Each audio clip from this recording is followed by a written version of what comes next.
ಕಳೆದ ಬಾರಿ ಬಿಜೆಪಿ ಸರ್ಕಾರ ರಚಿಸಲು ಶಾಸಕರನ್ನ ಕಳಿಸಿದ್ದೇ ಕಾಂಗ್ರೆಸ್. ಹಾಗಾದ್ರೆ ಯಾರು ಈ ರೀತಿಯ ಹೇಳಿಕೆ ಕೊಟ್ಟಿದ್ದು? ಕಳೆದ ಬಾರಿ ಬಿಜೆಪಿ ಸರ್ಕಾರ ರಚನೆ ಮಾಡೋದಕ್ಕೆ ಶಾಸಕರನ್ನ ಕಳಿಸಿದ್ದೇ ಕಾಂಗ್ರೆಸ್ ಅಂತ ಹೇಳಿಕೆ ಕೊಟ್ಟಿದ್ದಾರೆ. ಹುಬ್ಬಳ್ಳಿಯಲ್ಲಿ ಕೇಂದ್ರ ಸಚಿವ ಪ್ರಹ್ಲಾದ್ ಜೋಶಿ ಹೊಸ ಬಾಂಬ್ ಅನ್ನು ಸಿಡಿಸಿದ್ದಾರೆ.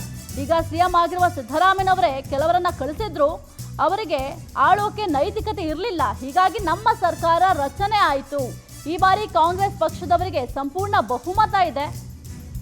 ವಿರೋಧ ಪಕ್ಷವಾಗಿ ಕೆಲಸ ಮಾಡೋದು ನಮ್ಮ ಪಕ್ಷದ ನಿರ್ಧಾರ ಇದೆ. ಕಳೆದ ಬಾರಿ ಬಿಜೆಪಿ ಸರ್ಕಾರ ರಚಿಸಲು ಶಾಸಕರನ್ನ ಕಳಿಸಿದ್ದೇ ಕಾಂಗ್ರೆಸ್ ಅಂತ ಹುಬ್ಬಳ್ಳಿಯಲ್ಲಿ ಕೇಂದ್ರ ಸಚಿವ ಪ್ರಹ್ಲಾದ್ ಜೋಶಿ ಹೊಸ ಬಾಂಬ್ ಸಿಡಿಸಿದ್ದಾರೆ. ಜನ ಅವರಿಗೆ 100 ಕೋಟಿ ಅಲ್ಲ, ಅವ್ರು 500 ಕೋಟಿ ರೂಪಾಯಿ ಇದ್ದರೂ ರಿಲೀಸ್ ಮಾಡಲಿ. ಯಾರು 500 ಕೋಟಿ ರೂಪಾಯಿ ಅಂತ ಮಾತಾಡ್ಯಾರ, ಯಾರು 100 ಕೋಟಿ ಅಂತ ಮಾತಾಡ್ಯಾರ, ಅವ್ರ ಮೇಲೆ ಕ್ರಮ ತಗೋತದೆ ಭಾರತ ಸರ್ಕಾರ. ಯಾಕಂದ್ರೆ ಭಾರತೀಯ ಜನತಾ ಪಾರ್ಟಿ ಪಾಲಿಸಿ ಭಾಳ ಕ್ಲಿಯರ್ ಅದ. ಹೋಸರತೆ ಕೆಲವರು ಯಾರು MLAಗಳು ರಾಜೀನಾಮೆ ಕೊಟ್ಟು ಬಂದಿದ್ದರು ಅವರನ್ನು ಕಾಂಗ್ರೆಸ್ ಪಾರ್ಟಿನೇ ಕಳಿಸಿತ್ತು.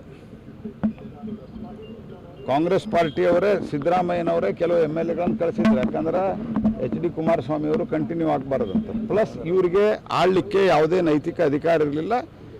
ಯಾರು ಕೆಲವರು ಬಂದ ನಂತರ ನಾವು ಅವರನ್ನು ತಗೊಂಡು ಸರ್ಕಾರ ಮಾಡಿದ್ದೀವಿ. ಈ ಸರ್ತೆ ಜನ ಅವರಿಗೆ ಸ್ಪಷ್ಟವಾದಂಥ ಮ್ಯಾಂಡೇಟನ್ನು ಕೊಟ್ಟಾರ. ಸಿದ್ದರಾಮಯ್ಯನವರ ಮತ್ತು DK ಶಿವಕುಮಾರ್ ಅವರ ನೇತೃತ್ವದಲ್ಲಿ